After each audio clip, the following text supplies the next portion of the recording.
Cute. Here we Hey, are. so welcome to Jean's mom's kitchen because we are in Fortaleza right now. So Yes. But first of all, can you guys hear us? yeah, we're trying out a new platform and we have our microphones and everything connected. So we just want to make sure everybody can hear us okay and that we didn't mess something up Uh, in the setup. I hope that we didn't. Hi, West Coast. Yeah, no questions, but just tuning in. That's amazing. Thank you. Welcome. Thank you for coming. Yeah, so I guess we're here kind of gonna go over the first 6 months and our budget. If anybody Mhm. has any questions about that. But before we get started, we are no longer in João Pessoa. We came to Fortaleza Mhm. a week ago. A week ago, A yes. week ago today, we got on a bus, a 10-hour bus ride overnight, and a little echo due to To the the kitchen. kitchen. Okay, so let me see if I can improve that. Go ahead while I talk. Yeah, so we took an overnight bus from João Pessoa to here to Fortaleza. It was good. It was like we took the business class version of the bus, and the seats kind of lay back most of the way, and it was like sitting in a giant lazy boy recliner, which was made for some easy resting on the bus. I wouldn't Yeah. say sleeping was great, but it made the time go by a lot easier. So I Hmm. think we'll do the bus again if we have the opportunity.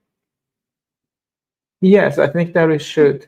Yeah. Maybe to a different location in Brazil because the buses are a lot easier to get around on in Brazil than Hmm. flying. Flying is great, but you always have to go through a lot of other main hubs in order to Yeah. get where you want to go. So if we wanted to Uh-huh. fly to João or to Fortaleza from João Pessoa, we would have had to leave João Pessoa, fly to Sao Paulo or And Brasilia go or up. No. wherever, and Yeah. then come back up to Fortaleza. So, Yes.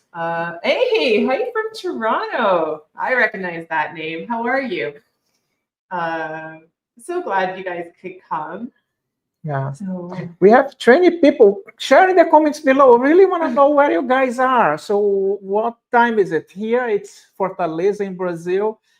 It is 9 o'clock, which it's 7 o'clock Eastern time in Toronto. hey, Hey, Dominic. Dominic. Nice to see you. How is Oh, Cambodia? look at you.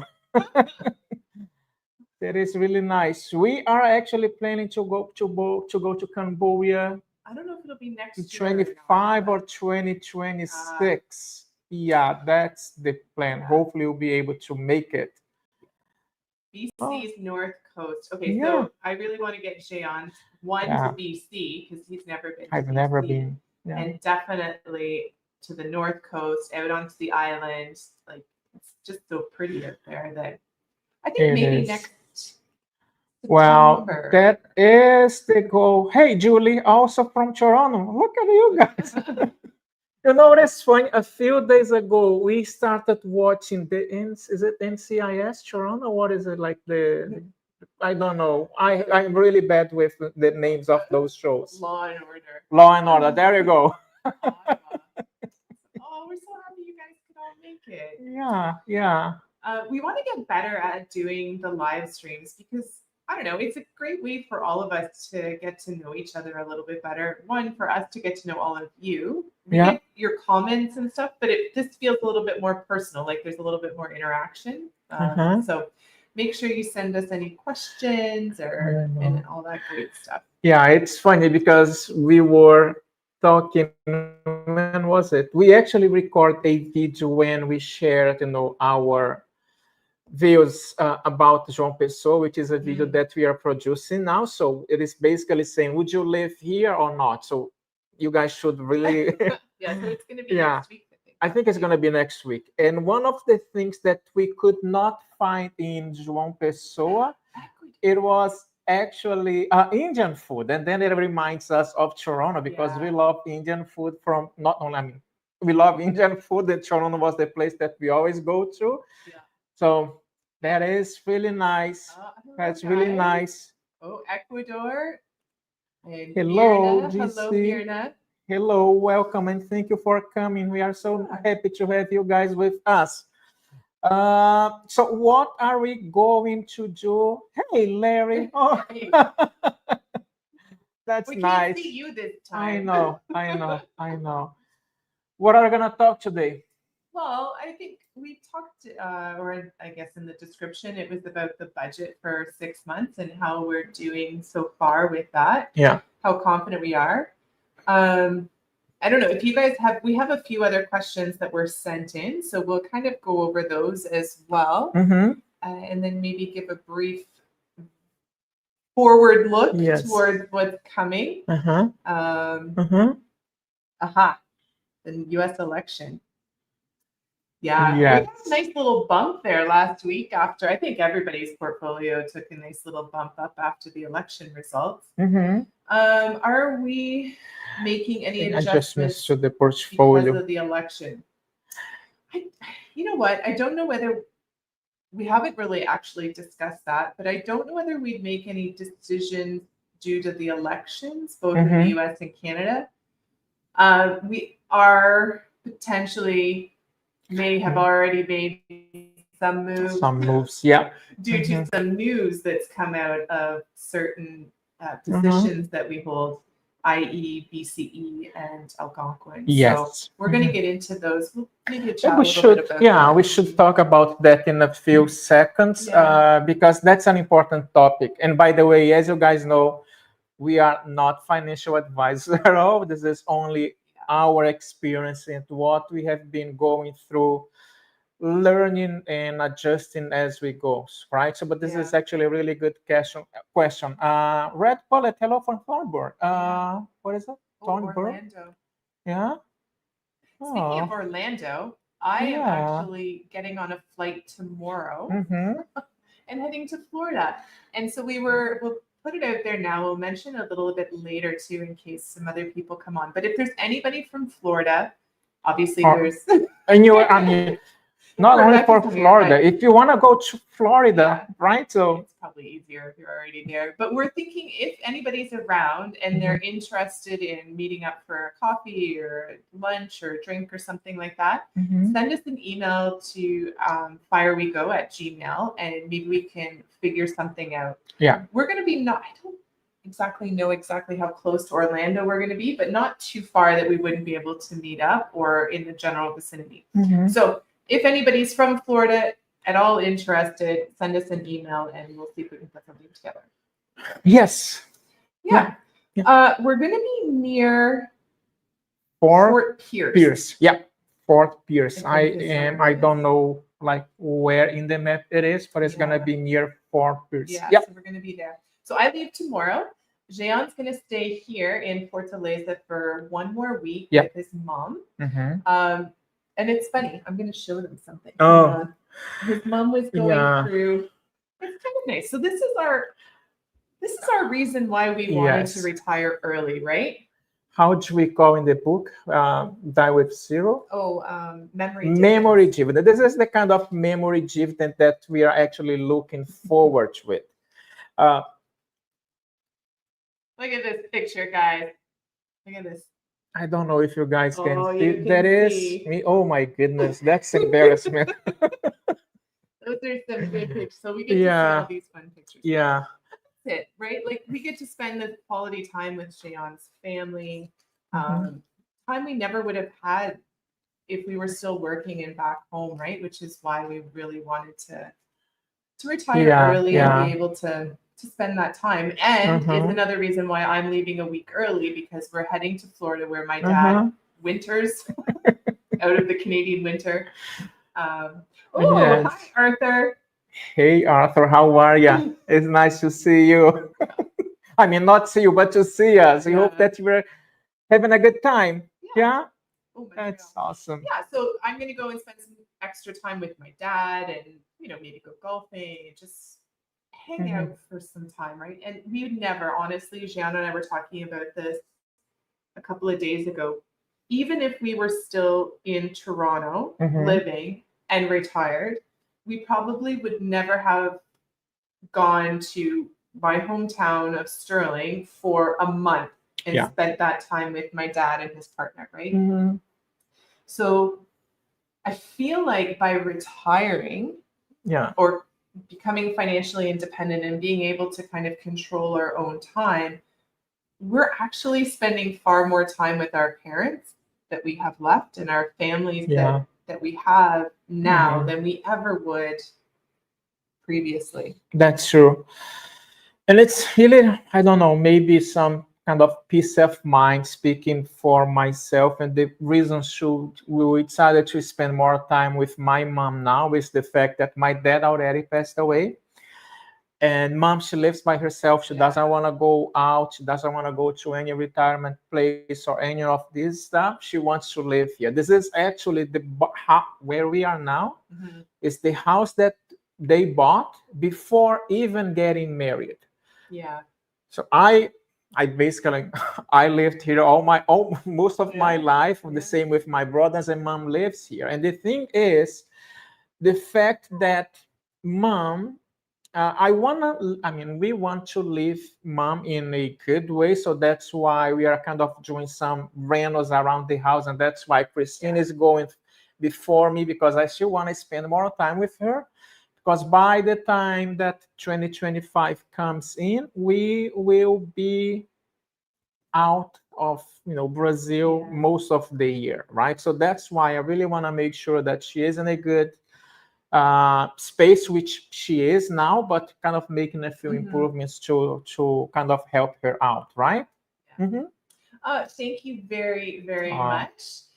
Do you ever see yourself doing consulting or otherwise bringing in labor income in the future? Oh, that's a great question. Jean might do some consulting, but that's only because that was his previous job. I don't know. We often talked about, so we have the channel and we really enjoy this type of interaction. And I don't know whether that would ever translate into some sort of consulting or I don't know. We just enjoy the community that we're building here. And I don't know if there would be anything outside of that. I don't think. We just like to hang out with you guys. And by the way, we are drinking. I am drinking. Christine is drinking. And we just wanted to share the experience with you guys and see the good part of the retirement life and the not so good part that I kind of have. Yeah. Right? And just we'll see though. I mean, nothing's off the table, right? And this is the thing. So this is 6 months in for us, right? And I think it's still pretty new to a certain extent. So we don't really want to go back to work right now, but that could change, right? I'm 40. I just turned 46. So I'm 46, Jean's 52. We still have a lot of years left, right? So look good, who knows, right? Right now we're enjoying it. We really just enjoyed making the videos for all of you guys. We're really enjoying doing more of the lives. And we're working with this new software to see if there's a way that we can start integrating some of you guys into our lives as well, so that if you have stories that you can share or advice or a different point of view or something to share, you can come up with us here on the maybe you should share the link. How's that? So as we were saying before, this is the first time. You are more than welcome to keep sending and typing your questions as you are now. But if you want to come live and share the screen with us, I'm going to send a link. I'm going to copy a link here to our chat, where if you want to, you just need to click on this link. So the StreamYard is the software that we are using to do those things with you guys. So you are more than welcome to join us, and you have to basically allow StreamYard to allow your microphone or your camera, and then as a result, we'll kind of come and stay with us, right? Yeah, I think we missed something from Virna. Did we? Okay. Virna wanted to know. We will be in Florida for the holidays. This is Virna's question. We're going to be in Florida for Thanksgiving. So American Thanksgiving, we're going to be in Florida for, which is super exciting for me, particularly because we missed Canadian Thanksgiving. And by missed, I mean we didn't have food, the typical Thanksgiving food. So we missed out on the turkey and the potatoes and the Mhm. pie and all this kind of stuff. So we're going to have a redo for American Thanksgiving. So Yeah. super excited for that. Mhm. But for the Christmas holidays, where are we going to be? We are coming back to Brazil again. So it's Mhm. kind of fun. We go, Christine, it's basically for mid-November until kind of mid-December. We'll come back to Brazil again. And this is where we are going to spend Christmas and New Year's with mom and my brothers and nephews and nieces. And in the beginning of 2025, we will go to Argentina. So we're going to go to Buenos Aires, and the plan is to stay there for 3 months.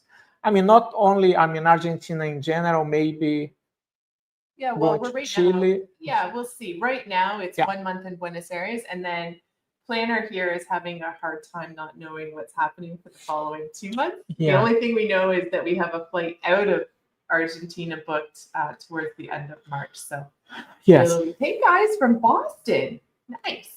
Yeah. It's nice to see you guys as well. Yeah. So I guess okay. So let's go back to the question about changing our portfolio. Mhm.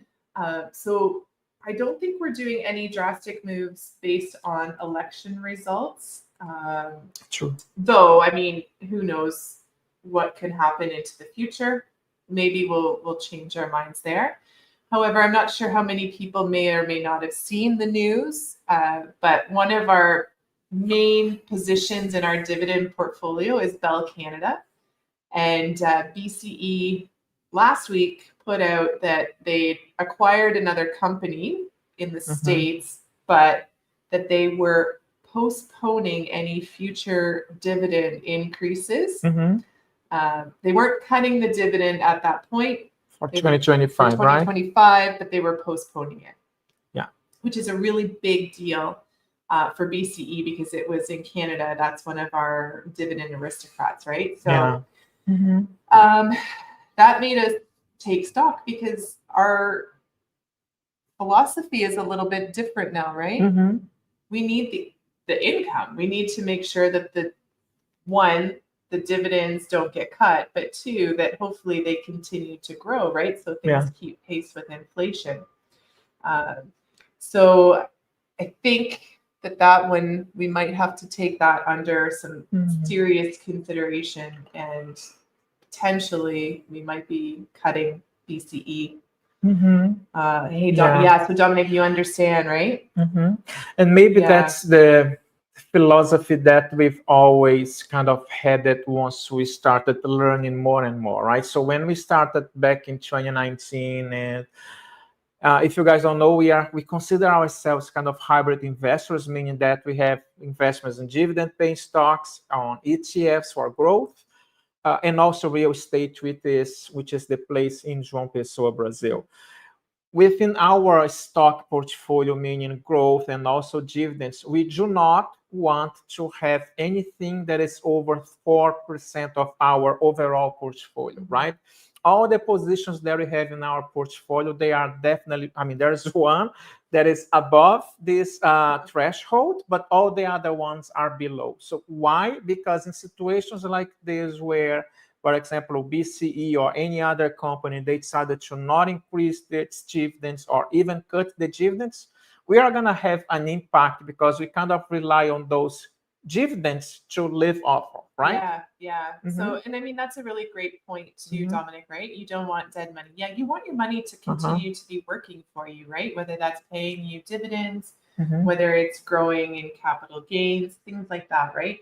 So with BCE, we're going to have to really take a look at it because it's not growing capital gain wise. And if they pause or cut the dividend, right, that's really gonna that could affect our bottom line. So you know, maybe it's time to think about a pivot from that particular position into something else and go from there. But we again, this is completely not financial advice, and we don't do this without advice from our tax accountant and things like that too, which a lot of that plays into our strategy for whether we're going to sell something. So Yes, and Virna, our dividends paid monthly for BC is every quarter. So quarter. yeah, every quarter that we have dividends from BCE. We do have a few positions Mhm. that pay monthly, and those are the income funds that we Income hold, funds, which are yes. HDIV, so HDIV and HYLD. Yeah. Those do pay monthly, and those compose a nice, well, Mhm. a good portion of our monthly income comes from Mhm. those two funds. Yeah. Anthony, we also have a good question about, do you live off your dividends or subscribe to any safe withdrawal rate method? So right now it's only dividends. Mhm. We really are, and I don't know whether that makes us overly cautious or not, but we don't want to touch the principal of our investments at this point. There will come a point Yeah, where we have to. where we don't have to, but we don't want to. It's our money, right? We want to be able to spend it and not, and enjoy something if we want to go and do something, right? And we don't intend to leave a giant legacy behind, i.e., a cash legacy. I'm sure there will be money for people down the road, but there will come a time when we're going to start drawing down the principal. Yeah. But probably for the first 5 years, we don't 5 or don't 10 have years, any plans to there's do no this. plans. Simply because we're still pretty young, all things considered. Yeah. And we don't know what's going to happen. So if we can conserve the principal of those investments as long as possible and just live off the dividends, which has been a really good life, guys, for the first 6 months. It's kind of mind blowing that for 30,000 Canadian dollars, which is 25,000 US, we've been able to travel, see parts of the world we haven't seen, really enjoy our place in Brazil, all this great stuff for a really reasonable amount of money. So it's pretty fantastic. Yeah. And by the way, how have we decided to come up with this plan, right? So we run scenarios quite a few times, and based on the amount of our portfolio and where each account, the amount of money that you have on each account. So the software kind of runs the scenario and basically says this is the amount that you'll be able to withdraw if you want to in 2024, 2025, 2026, and so on and so forth. But at the end of the day, it's up to us to decide. And we have decided to not do that. Just right? Live off the dividends. Until there's such a time, because we just mentioned Argentina. We're not doing it this time, but it's on our bucket list of things to do. We want to go to Antarctica. Yeah. But a cruise to Antarctica is literally about $8,000 to $10,000 a person, which is a lot of money, and we don't have that right now. No. However, these are things that we don't want to not do because we're only living on dividends. So for things like that, we're going to start 5-10 years from now. We're going to take that money and go and do the thing that we want to make sure we don't miss out on, right? Yeah. Virna also, she has another question. When are you planning to take your CPP? Right now, the projections have us taking it at 65. So I think that's another discussion. We'll ultimately have that with the accountant as well. Yeah. But who knows? If we're living fine and more than comfortable on the dividends and stuff that we're receiving at the time, maybe we'll push it off to 70 just so that there's a larger buffer down the road. But then, I don't know. Are we going to need it? Should we take it at 60? Does anybody have any suggestions, or when is everybody else thinking of taking it? Because we're taking it at 65 because that seems like the right time to do it, but we don't really have any reasoning behind that other than it worked out in the strategy that we got from the planner. So we'll see. We've still got 20 years to think about that one. Time will come, but it's 65 now, right? Yeah. For CPP. Yeah. Do you have any favorite YouTubers that touch on FIRE or on financial planning in general? So FIRE, I'm not Sure. I have to. Where's my phone? Where's your phone? My phone Yeah. is right here. We do have, yeah. Financial planning in general, I don't think so, because when I say financial planning, we see it from the eyes of a financial planner, that there are quite a few YouTubers that they do this kind of stuff, but I don't know.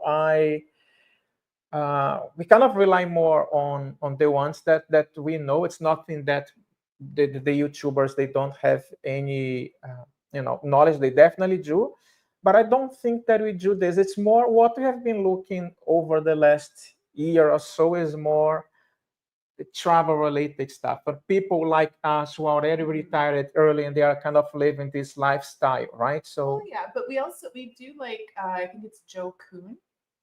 oh yeah, that's Yeah. right. Yeah, he's American, He's right? Yeah, American, yeah. but I think a lot of what he talks about translates directly across the border, right? Like a lot Uh-huh. of it is more like you're preparing yourself for retirement, whether that's early Uh-huh. retirement or not, mentally and financially.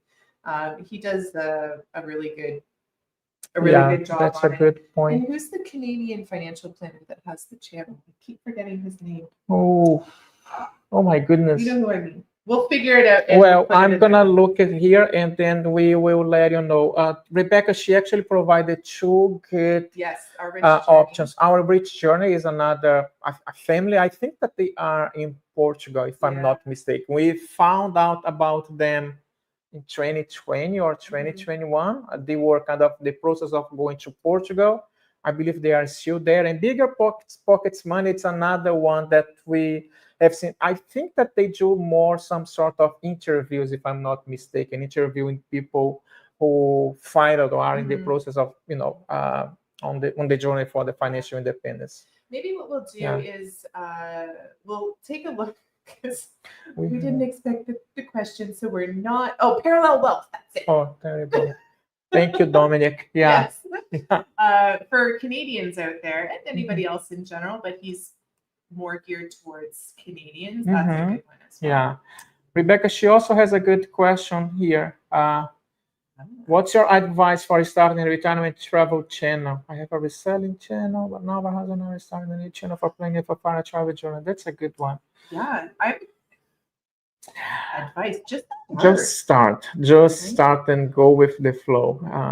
I think it was surprising to us how quickly people started reaching out, and we say it all the time, but that's the best part of starting this particular channel for us, is because at the time when we started it, none of our friends were interested in financial independence. They'd never heard of FIRE. They'd never given any thought to retiring before, normal retirement age. Yeah. And so we didn't have anybody to talk to about it, right? Yes. So we were learning and still are learning as we go. But through the channel, we've really started to develop a really great community of people that can help us as much as we hope we help others, right?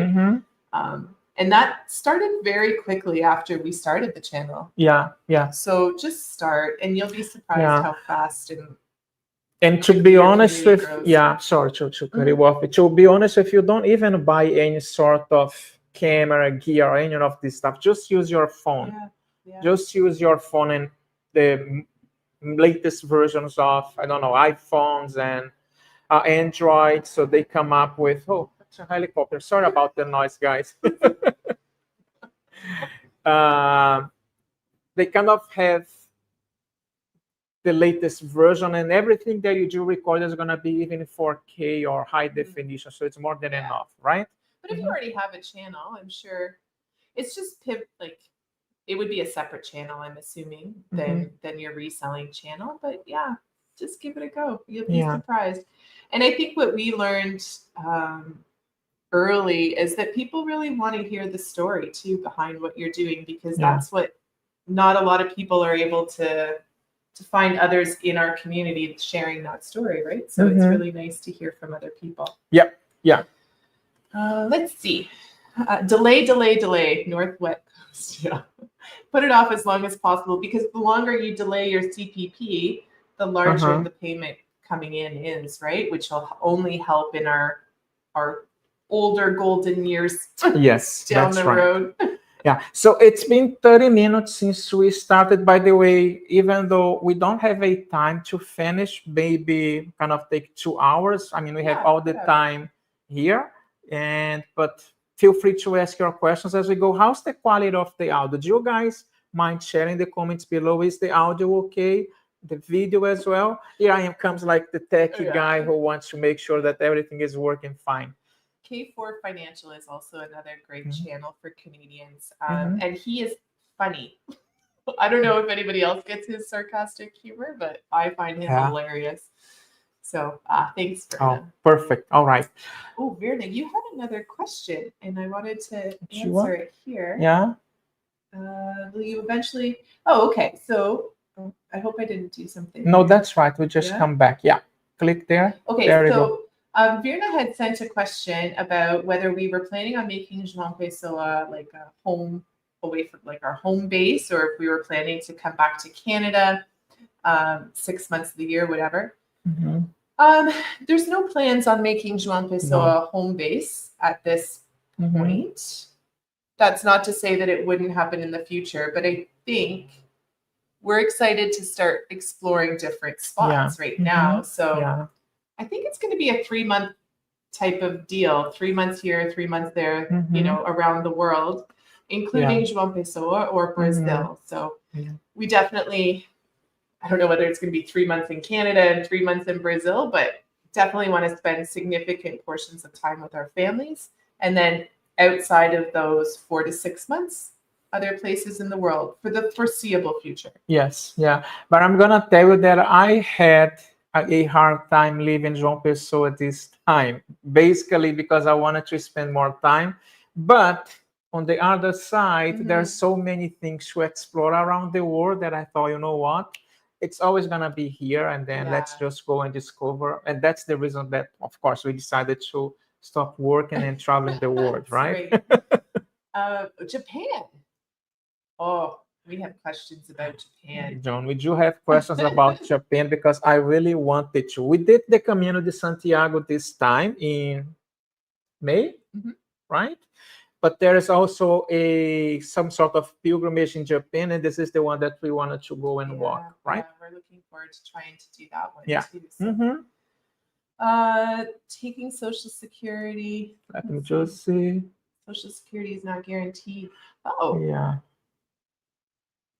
It's taking Social Security Section 9 Plan 65, so it's not guaranteed past 2030. Yeah. That in the States, though. That right? in the States, yeah. That's not great. And the more and more, even when I'm going to give you another example here in Brazil, I always thought that I should not rely on any sort of government to kind of dictate what I wanted to do once I retire. So if they provide us with the Social Security and CPP, great, amazing, just like the icing on the cake. But I don't want that to stop us enjoying the things that we wanted to do, right? So Erasmus and Jerry, none of my friends. I keep trying to read them and forgetting that we can put them up on the screen. Yeah, so let me put on the screen now. So finding a tribe online is the best thing we can all. Exactly, and that's what hopefully this group is to everybody, right? And I know that we're the faces up here, but it really is for all of you guys as well. So any questions that you have for anyone, put out there, right? Yeah. Or if you know, we're always up for a video chat, as a few people on here have already known. So send us an email if you ever want to chat, or if you want to run scenarios or have questions or just want to chat. Send us an email, because I mean, let me just type the email Jean up gets here. tired of me, guys. So he likes to talk to other people. Don't say that. That's not nice, wife. No, I'm just adding the email up here. So if you want to hang out, do something, just send us an email. We are more than happy to connect with you guys and talk, right? Yeah. So should we start thinking and talking about budget? Yeah, I don't know if this is a topic that you guys wanted to know or not, but we are now on month number 7, November, right, of our budget. 6 months retired, so this is the 7. 8. Is it 8? Yeah. Oh my October was goodness. 7. There we go. I'm so sorry. October was 7, right?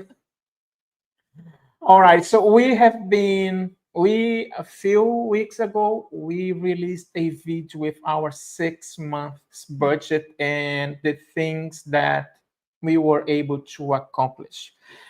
What we have done, so I am gonna share something here on screen so you guys can have an idea, but this is a document that we created basically talking about what we Back to have this done, one. Yeah, this right? one. So can you guys see the screen with the map? Is it?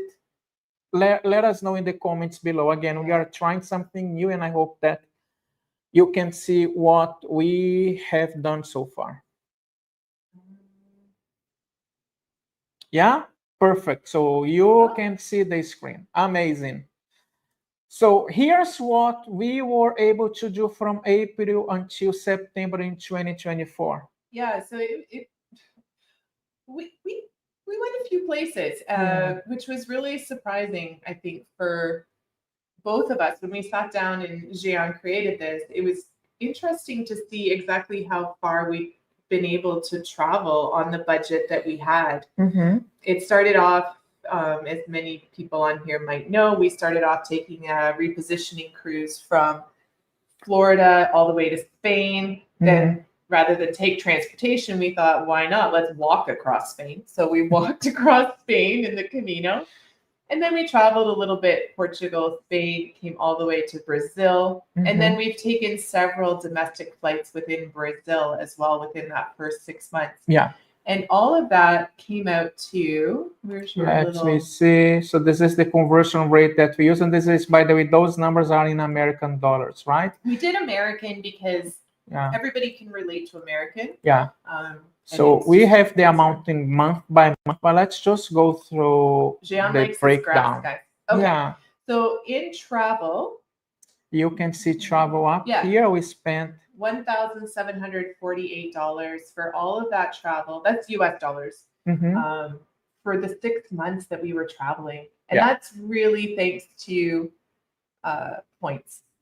We were Yeah. able to do that, a lot of that through points that we had accumulated and that we earned during our traveling as well, which is a really great thing to keep in mind, that every dollar you guys are spending should really be earning you, I would say minimum 2, but at least 1 point back, whether it's cash back, whether it's a point towards travel or something like that, right? Yeah. Yeah. What else? I mean, why don't we go and talk about closer. Accommodation? I mean, it's 5,700 and we spent time. That was almost changed. Well, that changed our accommodation daily when we were in Europe, which all of us know is more expensive than if we were able to stay in one spot a little bit longer. But these accommodations were they were not fancy. They were just nice little mom and pop type hotels, Airbnb. Well, one Airbnb I think we stayed in, but most of them were little. We do love eating out. So okay, we'll get to the eating out budget. But the accommodation, they were all just little small hotels, and the few large hotels that we did stay in some of the larger centers were again paid for with points. So, yes. Yeah. Where we did stay, there were a few places that we definitely use hotels, but basically the points cover the accommodation, and then right? the last 3 months, July, August, well, no, 2 months, I guess. August and September, they were very minimal accommodation wise because we were in Brazil. So we spent a lot of time here in Fortaleza where we didn't have to pay for any type of rent. And then also our condo in João Pessoa, right? Yeah. So, and Sean's favorite category, eating out. Eating out, almost 8,300 US. 8,300 Yeah, US. it is a lot, right? So we know that it is a lot. Thank you, guys. That's really nice.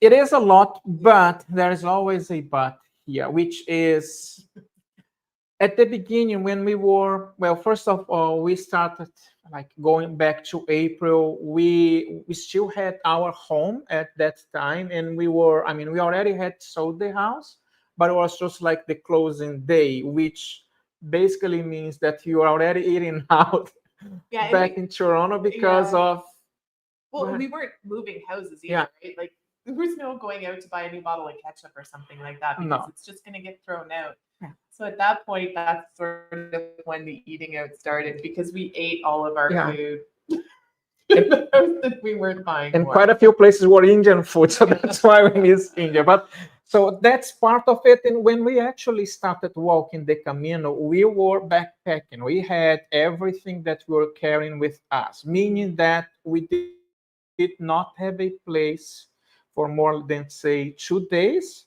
And as a result, it didn't make any sense to buy, I don't know, coffee, rice, and fruits, or whatever the case is, because it's going to be heavier. And then we thought it doesn't make any sense. Let's just go. And I think too, the first 3 months we were still really, as much as we were walking the Camino, it was really,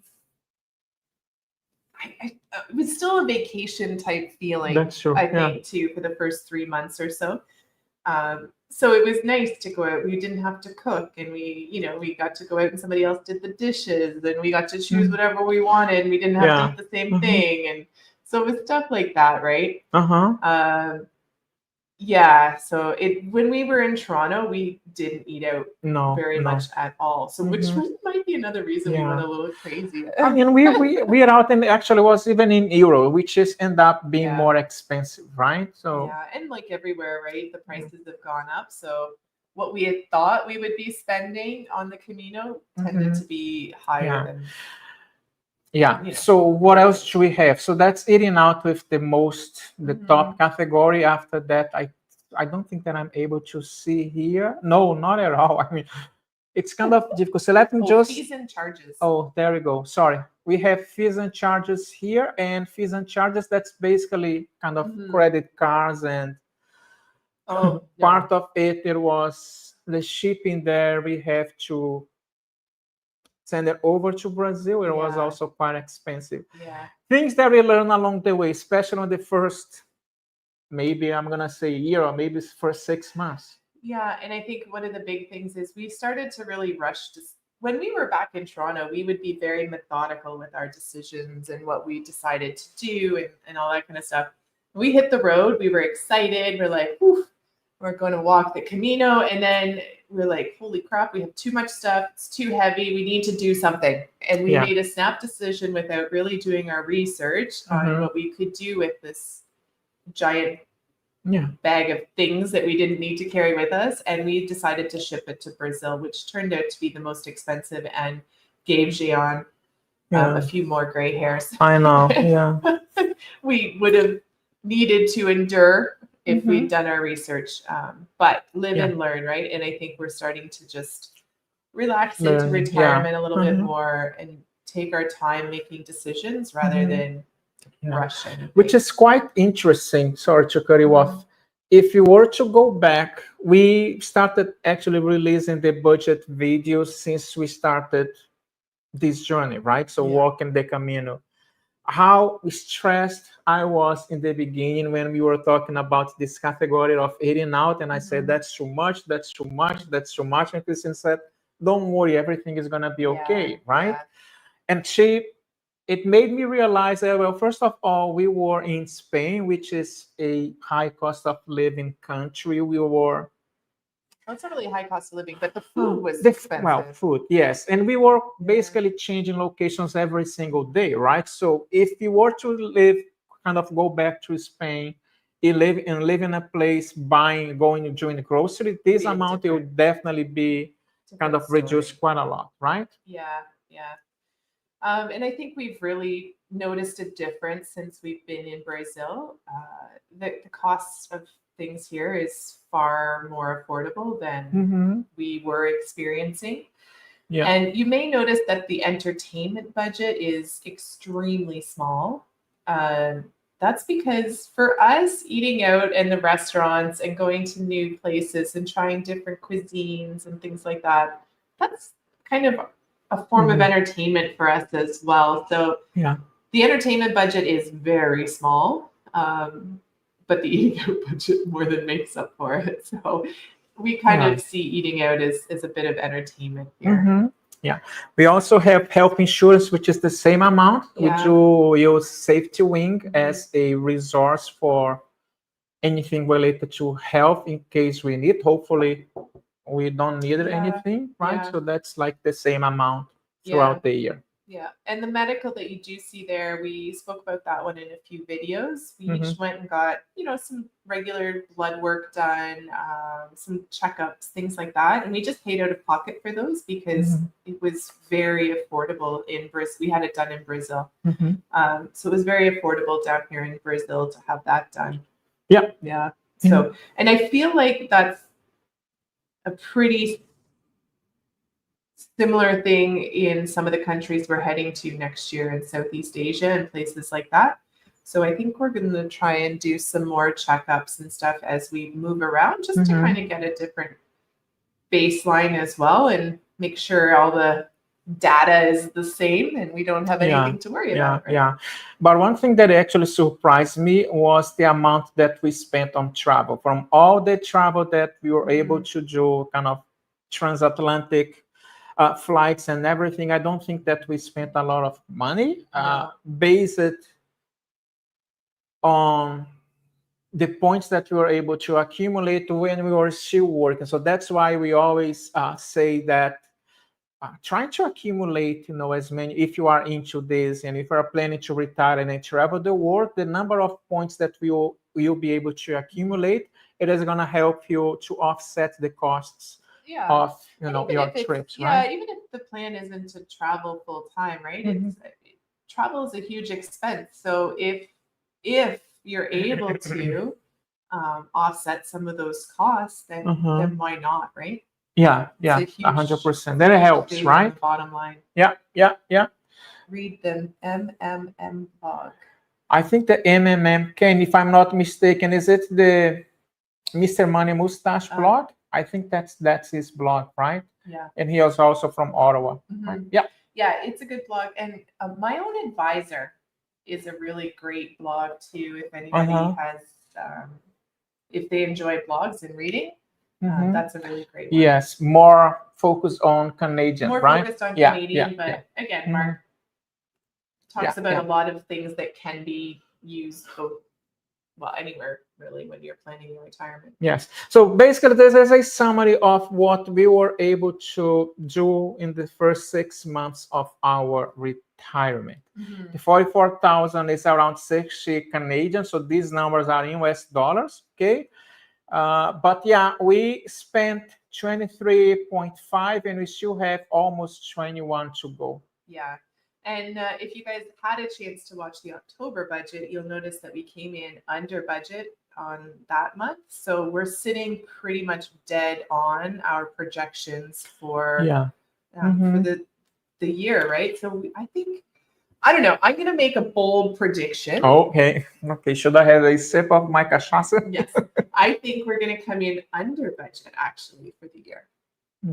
I don't know how much under budget, guys. I don't know. Do you guys think that we're going to be under budget or over budget based on the amount that we have for 80 now? Yeah. Use the comments below. I really want to see if you're going to be over or under budget. Hey, Alex, that's not a problem. Welcome. It's nice to have you with us.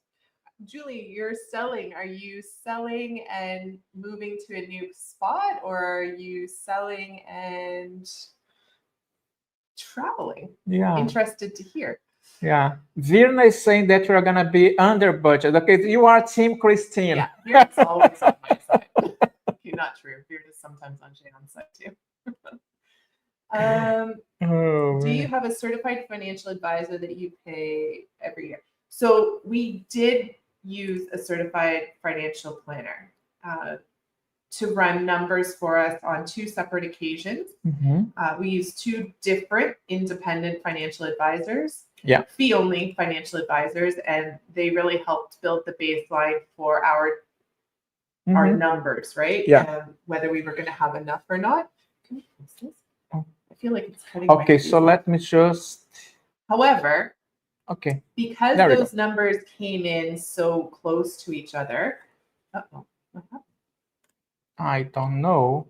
Okay, can you still see us? Yes, we are still live. Okay. Because those numbers came in so close to each other, we then went and used a service called Cash Flows and Portfolios. They are not financial advisors. However, they're two guys that are on a similar journey to a lot of us. And this is their passion in helping DIY investors and whatnot figure out their, you know, baselines and stuff like that. So when we ran it with Cash Flows and Portfolios, surprise, surprise, it came back extremely similar to the two financial advisors that we paid as well. So now we just tend to use Cash Flows and Portfolios because we know that the numbers and the scenarios that they're providing us are very similar to what we would receive from the financial advisors. And we already had the plan from the actual financial advisors too. In a few years, we might go back. Yeah.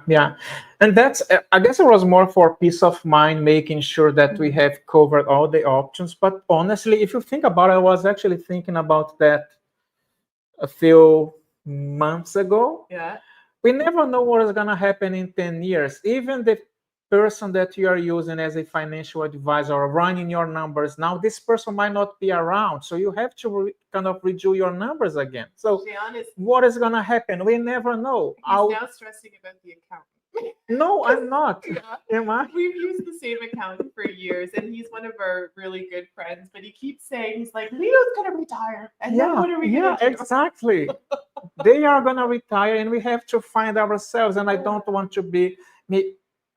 I think that I'm a project manager, and I keep thinking about those things that you gotta have a plan. So that's what I keep telling Christine. Says everything is gonna be okay. Christine is always everything is gonna be okay, and I'm the one. Okay, let's go. What else we need to do? Okay, which might actually play really well into this question. Yeah. So, is it SHME? I don't know how you say that. SHME economics. So do we sketch out our retirement activities and travel into the future, or are you playing it by ear? If it was up to me. Depends on who you ask. This would all just be, let's see what's on sale next week and go. Yeah. But no, we do plan roughly into the future. And by that, I mean, we know where we're headed for the next 6 months. And we already have those flights booked. So we don't have accommodations booked necessarily in those locations, but we have a general idea of things that we might want to do and see while we're there. And now we're starting to talk about, we're going to be at home in Canada for the summer. And after August or August on, what does our year start to look like, right? Because the thing is, and Jean's argument for this is that, okay, Dominic, we'll see you later. Bye. Have fun. Send us an email. Let us know how you're doing. The thing is, if we want to get some of these point flights that Jean was talking about, some of them, they go on sale about a year out or 320 days out from the flight. And to get the really good redemptions, you have to book those early, right? So we're starting to think about where we want to go and how we want to get there. Do we want to fly? Do we want to do another cruise? We're not. These are the questions that we're starting to think of. Yes. Yeah. If you were to ask me, I would love to have everything pre-booked from the whole year. This is compromise. Yes, it is. I'm not doing this better at all. So Christine says we are gonna find a way, and I'm learning that this is actually the case. But I gave her some time, which is I need to book 6 months. Please give me 6 months. For the next 6 months, we can decide what we are going to do. We kind of have a rough idea, but we are booked until. Well, we know where we're going to be. Yeah, the flights, right? Kind of moving around. So in June, July. So for the summer, we are going to be in Canada. So all of the flights from at the beginning of the year in 2025 until Canada, it's booked. Yep. The other stuff we don't know yet. Ashley has a good question. Okay, so Ashley, you're asking, how do you maintain your Canadian citizenship living abroad for tax purposes? Okay, so the citizenship is, we're still always going to be Canadian citizens. That's not a problem. But tax-wise, we are still going to be Canadian tax residents because we are not going to be anywhere else for long enough to become a tax resident of that country. So generally you have to spend, I don't know, each country is different, but for our purposes, we're not staying longer than 3 months, and 3 months is nowhere we've seen anywhere. Anyways, 3 months doesn't qualify us as a tax resident of that particular country. And because the way the world works, you have to pay tax somewhere. We're going to remain tax residents of Canada for now until such a time it no longer serves a purpose or benefits us. But I don't see that happening anytime soon. Yeah, you are right. Yeah. So we're still tax residents of Canada. Nothing changes there. Yeah. With status quo for us. Yeah. So she also has another question. Are you living off dividend income for your portfolio? So right now it's dividend income. We're not doing any capital gains at the moment. Oh, well, we're not taking capital gains for income. There may be some capital gains harvesting or tax loss harvesting, but that's a different scenario. And like we said, we do that in conjunction with our accountant. For our living expenses, it's dividends and distributions. Yeah. So Rebecca, she also has a question. Yeah. Okay, Rebecca, we will put a link. So I'm gonna try and find. So let me put the link for them. You're welcome, Ashley. Oh, Brazilian citizenship. So if you want to look for that, I'll answer here. Okay. So Brazilian citizenship, I think it's definitely something that we're going to look into doing.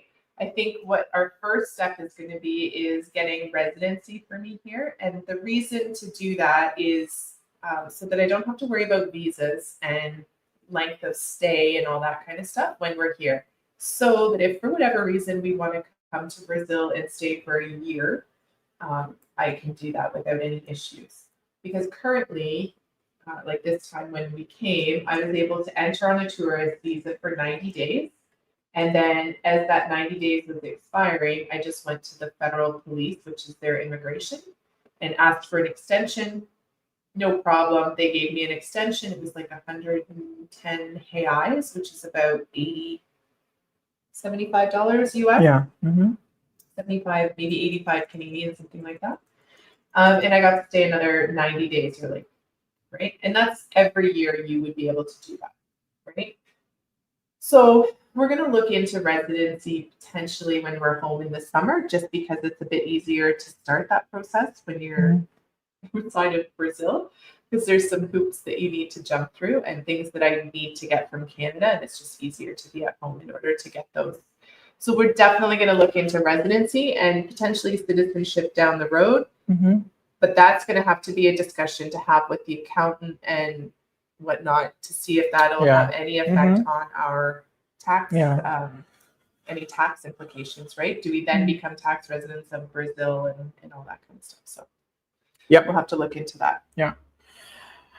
It's still up in the air. And Jean put the code to cash flows and portfolios down in the link. So they're really great guys. They're super down to earth and they're just regular people, right? They have the same outlook as a lot of us. So any questions are always helpful as well. So yes. We want to sell and travel. Hey, Julie, good for you. So the house is up for sale.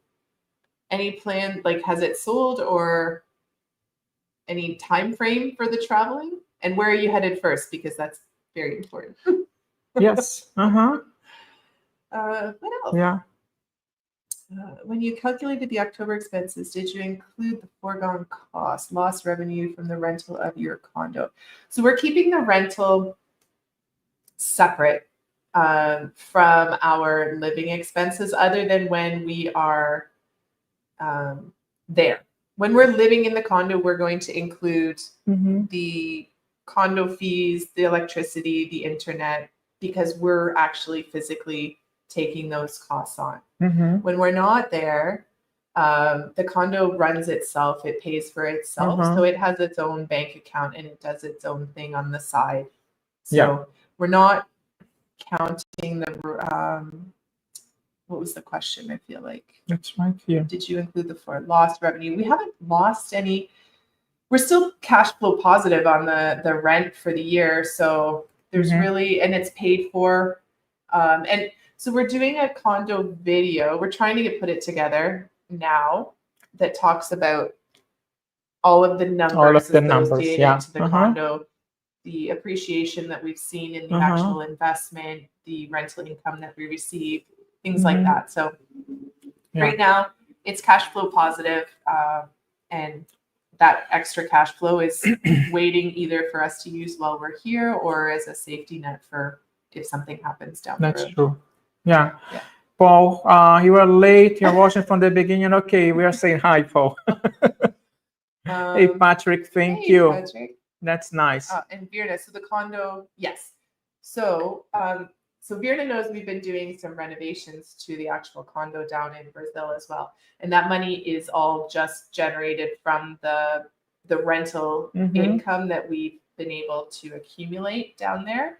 And it's going back into the rental business, I guess, or that investment. So it's staying separate as well from our expenses because it's coming out of a different pot of money. It's not, we're not taking it from our dividends or anything like that. So that's right. Okay, so another question from Kenny. Do you take the community value of your pension? I did. I did take the commuted value. And so the reason I took the commuted value is because I left for those who are here who don't know, tell me about a little bit. Okay. So I was a police officer in Ontario and my pension was with OMERS. And in order for Heidi, hey guys, Heidi and Jason. So in order for, how to explain this? Because I was not staying until 50, which is the early retirement age for OMERS, if you're a uniformed police officer, you can retire early at 50 and start taking your pension. But because I was leaving prior to reaching the age of 50, I wasn't actually considered retiring. I was considered resigning. And that changed the way that they handled my pension. In fact, it wasn't actually going to be indexed to inflation for a portion from 2012 onward, which really took a bit of a, well, it was going to be a bit of a hit, right? Yeah. So we decided to take the path and commute the value and put it into a lira. And to be honest with you, it's been doing really well in the past 3 months. It's up probably, I think it's up 9% already in the past 3 months. So it's doing well in its own little lira, and it's going to sit there for quite some time to come. So we'll see how it goes. Maybe we'll do an update on the lira. Have some water. Your So what was I saying? I should drink water. What else do we have? Hey, Heidi, it's so nice to see. And by the way, when we were in Canada, we actually had a chance to meet with you guys in person, right? So it was nice seeing you guys there. So can we pull this one up for a second? Yeah, this one. All right, Heidi from Madoc. So I'm from Sterling, so I know exactly where Madoc is. All right, let's see. Who else? Alex. Let's see. That is Alex's question. If Brazilian taxation is less than Canadian taxation, maybe to become non-resident in Canada and pay a flat 20. I don't know. These are all questions that need to be discussed. And at the end of the day, 2024 is like a special year, right? Because the fact that Christine actually left the job, it means that she's gonna pay even more taxes. That is gonna be part of the big amount that she received. Kind of being a non-resident in 2024 is not a question. I mean, it's not gonna be a question at all. Maybe once it comes in 2025 and 2026, we'll kind of evaluate that. But right now, it wouldn't make any sense, right? Yeah. Kenny, so you're in the same boat, and Havelock, so you know where Madoc and Sterling are. Maybe we'll do a little get together when we come home in the summer, guys. Maybe at the Jamboree. And it's a tax, I don't know. there's a lot of moving parts when you decide whether you're going to leave your tax residency in Canada, right? Yeah.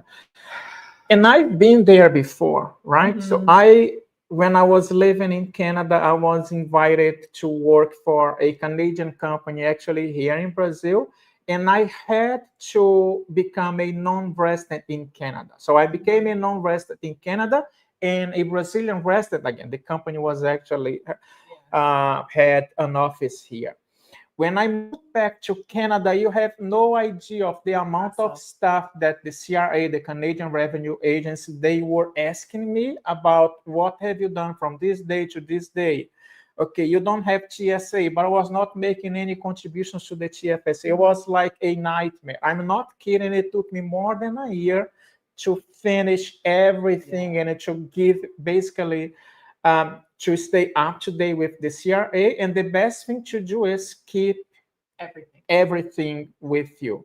Every single correspondence, even a Canada Post or whatever the case is, keep it with you because sometimes they don't keep it with them. They lose. Oh. He was very frustrated for a long time. Brendan, now that you have finished the Camino, have you seen your focus on health and wellness decrease? And if not, what are you two doing to keep this up while continuing to travel? So this is an amazing question. Great question. And we literally had this conversation about 2.5 hours ago. Yeah. We felt amazing after the Camino. We felt like we were on track. We had, we were getting healthy. We had lost a bit of weight. We were feeling good. And then we stopped walking. Yeah. Then we didn't do anything. So we've seen a huge, I wouldn't say huge, but we've seen a decrease in our activity levels and our health and wellness since we finished the Camino. And it's actually gotten us talking about those future plans that we were discussing for next year, like where we want to go and how to incorporate more hikes and different things into those plans as well, right? So that's one of the things that I am not happy with, the retirement lifestyle. If I kind of always being honest with you guys, I'm not happy with this at all. It's just because I don't feel active. Stay at home and not exercise. It's on us, right? But that's a reflection of if you don't take your health as the number one. Is not finance and money is also important, but the health portion of your retirement, it's maybe even more important than, at least to me, financial wise, because I don't want to be in a position of having a lot of money and not being able to enjoy that in 10, 15, 20 years from now. And it's on us to make this change, right? Yeah. And we were talking, we're like, for some reason the financial aspect of getting to retirement was so much easier. And I think we've mentioned this before. Like, it just seemed like no problem. We can cut back here. We can invest into this. We can set our finances up in this way and we'll have this great future. And we do have the great future, but for some reason, the health and wellness aspect is really a lot harder. Yeah, it is. I don't know why it shouldn't be so hard, but it is. And so we've committed to each other that moving forward, we're definitely going to be more of a priority than it was. So great question. Yes, and one other thing that it's kind of somewhat helping us is the fact that we don't even rent cars. All that we do is we walk, but we don't do the same number of steps. We don't have the same number of steps that we were supposed to do before, right? And even this sounds weird, but the quality of the steps is different. So even if we do get 15,000 steps in a day, it's flat city walking. Whereas on the Camino, we were literally up and down hills and mountains, and it was a different type of exercise too. So we have to, it is the most important thing. So we really have to kick ourselves in the butt over this one and start heading down the right path. So hopefully, and the massage packages, those massage packages, I swear the thing that I'm going to miss the most about João Pessoa right now is the massage therapist that we had there, Tainara. She was amazing. And literally the pain that I had for the past year in my shoulder has disappeared thanks to her. So that's true. I'm going to miss her. I know. Yeah. It's important. Oh, But- your son's Yeah. gonna keep you moving. True. Yeah, and it's funny. When we were walking the Camino, we documented the whole Camino, right? We kind of did record a few videos that we did share, but one day I really wanted to create a video, like a real documentary of maybe 1 or 2 hours of every single day that we walked and what we have done. And we can even, like on day number 1, when you were in Saint Jean Pied Port going up to Albergue, what is the name of the Orison? My breath, I'm not kidding. I was basically walking maybe 5 or 6 steps down the road, and I thought, I can't do this. This is my next goal, is 5 steps. Yeah. At the end, I was just like, It was like nothing. nothing. Yeah. It does make a difference, right? So you guys, I mean, you Yeah. might be doing this, and we are not the ones taking care of our health as we should. Good job on you. We have to do better. We promised you guys we're gonna do better. So Yeah. maybe we'll make that part of our accountability. That's a good way. Yeah, You guys I might like be our that. accountability coaches. Yeah, yeah. So yeah. What else were we gonna oh, somebody else had a question. Go Okay. to hang on 1 second. There was another question that I wanted to answer. Oh, Sarah. Okay, yeah. So Sarah asked, are you getting tired of living out of a suitcase or not having a home base? And what do you miss about having a place to call home? Mm-hmm. So I don't think we miss having a home. Well, okay, I'm going to speak for myself right now because Jean will have to answer this. I don't think I miss not having a home base yet because it's still pretty new and exciting. And I actually feel like I want to get moving again and see something new and check out another city and find some new parks and things to walk in and places to go out for dinner. Yeah. So for me, I'm not missing it. What I miss, I think I mentioned this before to Sarah, but what I miss about home is our cooking implements, like my knives, a couple of appliances that I had that we don't have on the road because they don't fit in the back of the backpack, but things like that. But it's just little things, and honestly, they made life easier, but they didn't make a huge difference. Yeah, I'm with you. Yeah. I'm with you doing that one as well. Yeah. So far so good. I imagine there will come a time where we're going to be like, you know what, time to go to João Pessoa for 6 months because we're tired of moving. No, we can't go for 6 months because of the residence. No, not 6 months in Brazil. Like we might land someplace a little bit longer and just see how it goes. Yeah.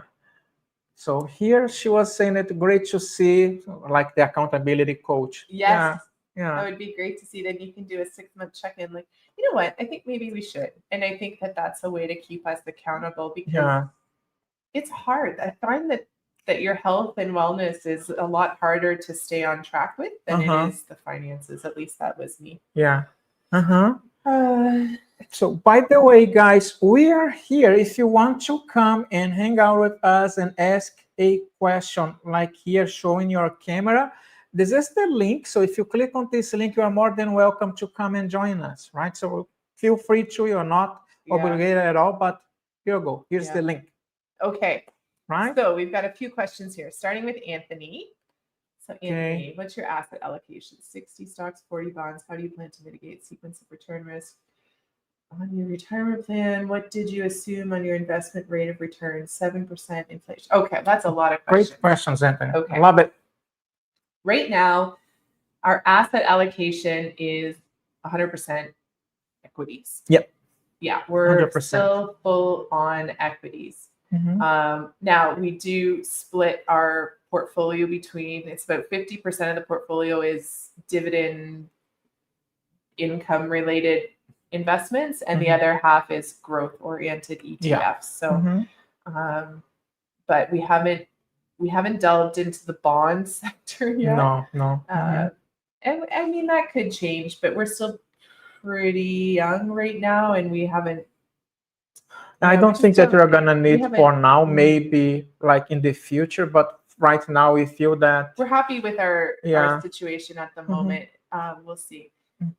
And sequence of return risks. I mean, if things really do take a little bit of a downturn or things start to go south real quick, Just That's where function geo stuff. arbitrage really comes into our plan, right? Mhm. We have our fully paid for condo in João Pessoa, and it doesn't take much to go back and say, hey, we need the Mhm. condo for 3 months or 6 months if I was able to extend that visa. Mhm. There's other places all around the world that we can get to that are extremely affordable. Yeah. And then we hopefully would be able to ride out that down market in Mhm. that way. But Yeah. as it stands now and as it's looking right now, so far things are only on the upward trajectory. The investment, I think it was, we even used a conservative number of 6.5% of return. I might have even been six. Might have been a 6 6% or 6.5. Yeah, and the inflation rate we used was 3%. Yeah. Because at the time that we were running those portfolios or the scenarios, numbers, yeah. the inflation rate was high, but we knew it wasn't going to stay high forever. Yeah. So we chose 3%, a little bit higher than the 2% that most governments kind of like to keep it at, but so 3%, and everything worked out. Yeah. So that's another question from Benoit. I hope that I'm pronouncing your name right. Benoit. Sorry, Benoit. Yeah. We didn't like the Hamilton ETFs. I mean, they're new funds, right? So we were a little leery when they came out, but we're like, you know what, we're going to put some money in this and see how it goes. And we've been extremely pleased and happy with their consistent payouts every month. It kind of maybe goes back to what Anthony was saying, like as a bond, because those ETFs are basically for income oriented. We don't see a lot of growth with these ETFs, right? We kind of see more as an income oriented. And as a result, we know that every month you'll be able to receive the distributions from Hamilton. But yeah, we still keep those. Yeah, even though we have actually seen a good chunk of growth in those particular ETFs as well. Just the way that they manage those two funds that we have, we've actually seen some appreciation as well. Yeah, but as we always do, do your own due diligence and make sure that it fits what you are looking for, and always diversify. That's one of the questions that we did mention in the beginning, which is diversification when you were talking about PCE, right? So we always try to not have any of our positions, I think it's above 5%. So because once something like this happens, if they do cut their distributions, our income also goes down. That's a great question from Brandon. I want you to answer that question. So I'm trying to drive a wedge into your relationship, and how do each of you manage me time, especially living in smaller places? I don't think we've had a lot of me time, to be honest with you. Starts tomorrow. It starts tomorrow. So tomorrow I fly to Florida, and Jean's going to stay here for a week with his mom, which I think is going to be a good. It's going to be a good break for both of us to have a little bit of time to ourselves and not me like, what you watching, Jean? What you doing? What you reading? We are learning, but here's something new that I realized when we were. Oh God, maybe during the Camino, we were basically sharing the same space, when we were, of course, always sharing the same space. But right now in the condo, we have at least one bedroom, right? Which basically means when Christine needs her time, she goes to the bedroom and I stay in the living room. And we kind of we balance that out. Okay, it's me time. So after lunch, we have a siesta, right? We have a nap in the afternoon, but this is like our me time. But other than that, sometimes I go for walks by myself. She goes by herself, and during the massage and all of those things, we kind of trying to balance that out. Starting to try and take a little bit more time on our own. But the thing is, it's kind of weird because we're the only people we know in these cities right now too. So it's good to go out and meet new people, but sometimes that can be a little intimidating and a little hard too, right? So it's kind of a comfort blanket to stick with your person, but we do need some separation, I think, and moving forward, we're slowly getting there. It's important and healthy as well, right? So no wedge driven, don't you worry. Let's see, what's this one?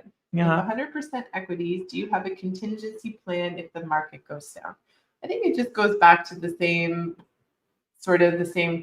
point as before. Our contingency plan one is the dividends and distributions that we're receiving outside of BCE pausing their dividend.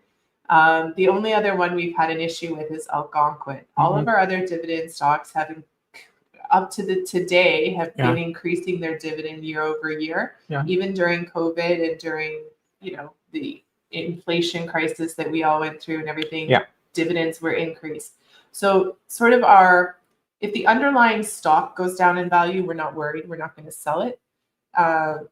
And we're confident that the majority of our holdings will continue to pay those dividends and distributions. So we would just ride out any down market that there happened to be. And we would utilize that geo arbitrage again, right? Like that's sort of the beauty of being able to go where you want to go. We don't have that expensive home back in Canada anymore there where we're sort of tied to that location. We have the ability to go anywhere we want, and we can do it in a cheaper way, right? And save money. So that's sort of our contingency plan right now. Yes. I think that Sarah has another question. Let me see if we have answered her question. We are just reading up here what we but growing your retirement had a question. What's the question? Yeah. So you aren't dreading work on Sundays, right? Are you keeping busy, and what do your days look like? Good question. Are you keeping busy? I am. It's funny. It's really funny. If you ask us, is there a day that you didn't do anything? We might have a few of those days, but just like far in between. Every single day, we are busy, and this is really healthy as well, right? So we have the channel, and this is where we spend most of our time kind of thinking about what are some of the ways that we can bring something new for you guys. And as a result, here is like the software kind of, I love those things, right?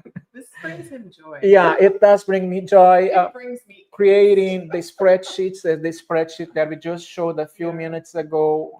This is the one, if you guys have not seen it or not, which is how we are doing with our numbers, right? So that's what it motivates us and keep us busy.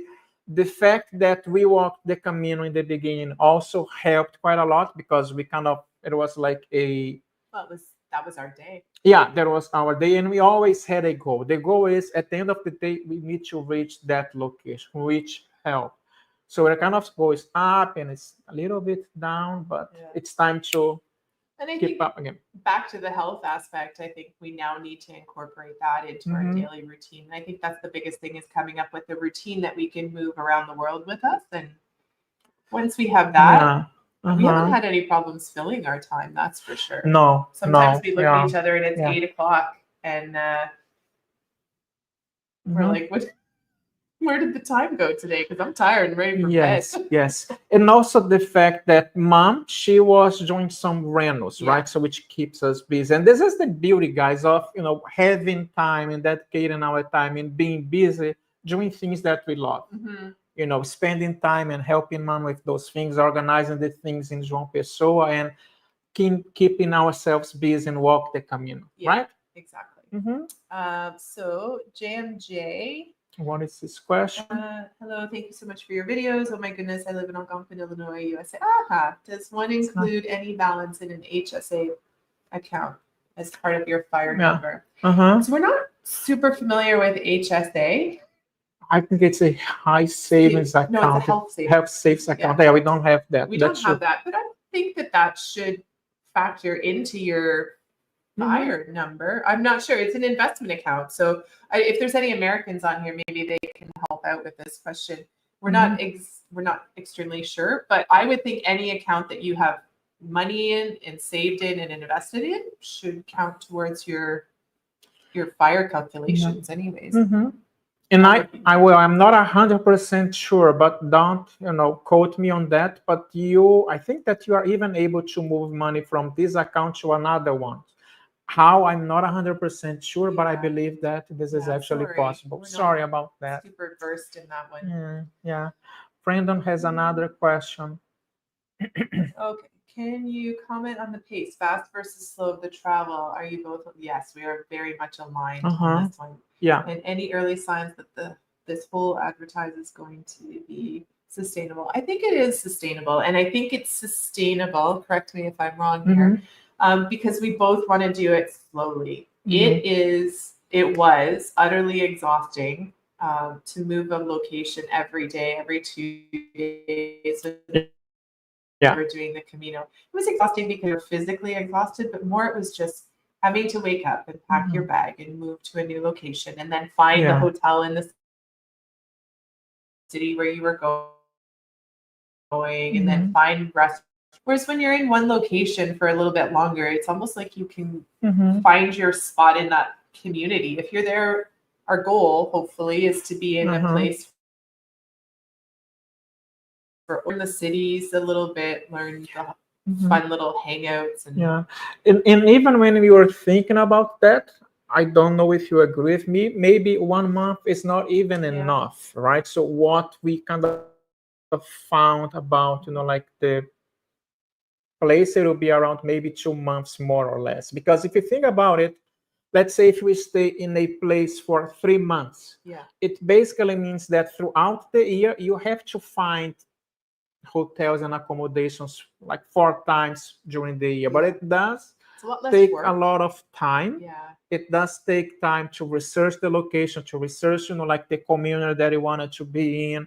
Think about the price and also how you're gonna go from point A to point B. It's a Yeah. lot of work involved in doing that as Yeah. well, So right? not only does slow travel Mm-hmm. save money because you're traveling, it's cheaper to go slower. Yeah. But it actually is, it's a lot less exhausting because you're not having Yeah. to make those changes and decisions and like Mhm. Jean said, do all that research all the time because it's Yeah. it's work It's to work. try Yeah. to figure out, which Airbnb and analyzing pictures in the backgrounds and like asking questions and reading reviews Mm-hmm. and all that kind of stuff. It's Yeah. time consuming. It's fun, don't get us wrong, but it can be quite tiring. Yeah. So I think we're both on the same 100%. page. We are all about slow travel. Mm-hmm. Not to say that we wouldn't move a location in a week or 2 weeks or 2 days Yeah. sometimes, depending on where it is. But Mm-hmm. for the most part, we're going to try and stay longer. Yes, Anthony, she has another question. Let's see. 60K a year budget, your go-go year budget. And what about your slow-go years, no-go year budget? Okay. So right now, 60K is our go-go budget. But it's our go-go budget for the first few years until we sort of start to see how the investments are tracking, Yeah. how our spending is going. Do we feel like we're not spending enough money? Like, do we feel like we're depriving ourselves of Mhm. something? Do we end up having money left over? Maybe that could be a Yeah. case too. Mhm. So we're just gonna, nothing's set in stone, which I think is the best part of all of our journeys Mhm. really, is that we're very adaptable to change. So I think we'll reevaluate every year Yeah. and see how it goes. There is a buffer in our budget. We could go higher if we wanted to, but we want to maintain that 60K for now. Mhm. We feel like that's a reasonable amount for us. So 60K Canadian, which is Canadian. 44 US, 44K US. Yeah, so right? far it's been working good. We'll see. Yeah. Yeah. We'll Yeah. see how we go. And I guess that's the beauty of the things, right? There was a comment from a person, I can't recall the name of the person now, and the person was saying, but what is going to happen? We have to come back and work. And I said, there is no problem. We are not afraid of, I am the one who is going to go back and work. Christine, she cannot become a police officer again. Well, But good. I don't think that she wants that. But there's no problem coming back to work, right? So this is something that is available. Do we plan? No, we do not. But if this is the case, why not? I would not trade like this first 6 or 7 months of what we have done so far. Yeah. And it's more say you gotta go back to work. Amazing. I can go back to work. We can make it happen and readjust, right? Thanks, Virna. We'll talk to you later. Yeah. Yeah. I don't think we're going to have any problems. And I mean, maybe that's overly confident saying that. I think that actually we'll be able to adjust our budget to have a bit more money in our go-go years to do the things like that, like we talked about at the very beginning. Go to Antarctica, right? Take that cruise. It's super expensive, but might as well do it now. Well, we can get out and walk around on the glaciers and things like that, right? It's going to get a lot harder and probably not as attractive to be in Antarctica when we're a bit older. But things like that, right? Like we want to be able to enjoy those go-go years. Mm-hmm. And we do have a budget for the next stages of our lives. And people often ask what our plans are when we're too advanced to travel like we Mhm. are, where are we going to settle and things like that. And I think part of this traveling for us is finding a spot that is a good fit for us when we're looking for more of an assisted lifestyle, if you want to call it that. And Yeah. there's a few options out there that we're going to look into Mhm. different countries around the world that are more affordable than Canada because we can't You afford cannot. Yeah. long-term care or assisted Yeah. living in Canada. Mhm. We have a Let's Camino see. question. Yeah. Hey, Godfrey. When you were walking the Camino, did all the hotels or Airbnb you stay at have AC? No. Most of them did, but some of the smaller places, there might be a couple of rooms in a place. It's not, or you might be in a dorm room with other people and it's windows open type of a Mhm. ventilation system, right? Yeah. So not everywhere we stayed had AC, but the majority, The of majority of single them, rooms yeah. that we stayed in did. Mhm. Like if we were in a private room, generally those had AC. Mhm. So, but you're going to pay a little bit more for stuff like that, right? The basic Yes. rooms are your more Yeah. inexpensive ones, and those are the dorms that you're sharing with Yeah. others. And if you guys had a chance to go and walk the Camino, go and do it. You might not need to walk like the whole 800 kilometers as we did, but go. It's so nice. You get to meet people from all over the world, and they are. I do remember Joy. Joy, she is from Australia, and she didn't tell her, right? She didn't tell her family, other than her husband, that she was walking the Camino from the 6th or 7th time. She was 83 or 84 years old. And she was staying in dorms and loving it. And walking faster than us, right? Yeah, go and walk the Camino. It's an amazing experience. You guys will have a great time. Yeah. Oh, that ferry sounds really cool. There's an inexpensive ferry from Denmark to the Faroe Islands. We have to look into that one because that one would be quite interesting. This is something that I never thought that I would like, but I kind of enjoy going on a cruise. I don't know if you feel the same, but it was really good. Yeah, we enjoyed that. Yeah. So, the Canadian dollar drops against the US dollar. What about the HEI? The HEI follows the same trends. Generally, when the US dollar goes up, the HEI goes down. It goes down. Yeah. So and it works in our favor. Yeah. It works in our favor, and that's what it actually allowed us to be mortgage free in Brazil. Because when you were sending money to pay for the mortgage, I was always looking at the conversion rate. When I saw, oh, that's a good rate between Canadian and Brazilian real, we send more money. So it does work in our favor for sure. Ashmia, thank you. We're so glad you're finding some use in it. We're happy you're here too. So we know that it's kind of running a little bit long. I don't know if anybody else has any other questions. We know people have other stuff that you need to do. So we really appreciate your time tonight and coming out and chatting. And hopefully we can make this a little bit more of a regular occurrence. Our idea is to join you guys from each location that we're in and maybe bring you a little bit of that particular country or city if there's something special about it. So we might start that moving forward on the next one. Maybe, next one is going to be in Argentina. Probably. It'll probably be after the holidays. Buenos Aires, Maybe we'll do one before the holidays. Before maybe the we'll holidays. Do a holiday live or something. Tell in the comments below, do you guys want to hang out with us again during December before the holidays or just after? You're tired of us and then... Yeah. Perfect. Okay. It was so nice to meet you guys and chat with you guys and hear all of your stories as well. So thank you very much. We had a great chat with all of you as well. So if there's any other questions, you're welcome. It's so nice. We always love this. It's probably our highlight, I think.